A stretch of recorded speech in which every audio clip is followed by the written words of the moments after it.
Am I the a-hole for refusing to cry in front of my GF? I'm a 22-year-old man raised by a very traditional single dad. Among the many ideals my dad instilled into me was that crying was a sign of weakness in men, so, most of the time, my dad would reprimand me if I came to him crying. It'd range from small things, like spilling juice on my pants, to being bullied at school. He said, if you're breaking down about these issues, you're never going to make it in life. I would hide my tears like an alcoholic would hide booze, and eventually, I grew up to be the strong, silent type in school and in adulthood. If being emotional meant hurting myself or someone else, it seemed better to just not show them at all. Fast forward a few years. I have this GF, Katie, that I'd been seeing for a few months. Most girls were turned off by me being so reserved, but Katie had this talent for seeing that I wasn't just mean or cold to people. I was hurting.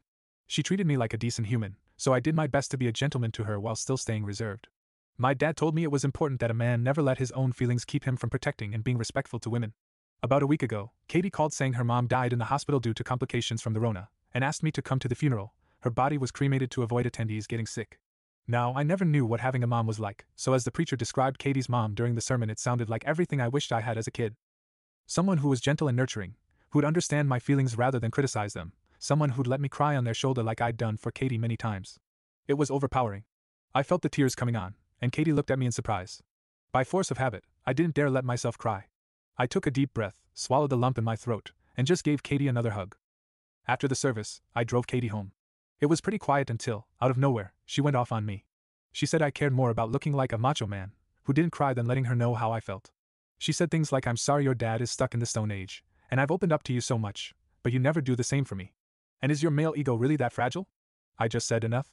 Or please stop. But she wouldn't. Normally, I'm not fazed by someone berating me, thank you, Dad, but after a while, I couldn't take it anymore.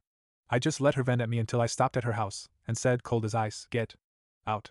She seemed to get the hint that I was pissed, and ran in her apartment like a scared child. Now, I don't know if what I did was right anymore. It's become a habit of mine to avoid showing vulnerability, but maybe Katie has a point about having a male ego, whatever that means. Am I the a-hole for refusing to cry in front of her? Update. Thank you all very much for your feedback in the original post. There were a variety of perspectives on this, but the general consensus seems to be that, while I'm a TA, it is bad for our relationship if I keep bottling up. You're right, it's not fair to me or Katie if she's looking for someone to relate to, and I refuse to give that to her, especially not when she's grieving. Also, thank you for being sympathetic with Katie's plight. She's apologized for lashing out. She was just acting out of grief, not out of spite or a need to control me. Well, the situation has turned into one of the most profound moments of my life. As we were making amends, Katie gave me a copy of her mom's funeral on video. We both watched it together, and this time, I found the courage to cry for the first time in 7.5 years. Hearing everyone describe Katie's mom had tapped into my inner child, the sad, lonely little boy longing for the warmth and affection that he didn't get from his only parent. Katie, despite her own grief, showed me nothing but kindness throughout my mental breakdown. All this time, I'd been seeing my own feelings as being invalid compared to hers. Katie just said, my mom always made me feel safe whenever I was sad, now I want to do the same for you.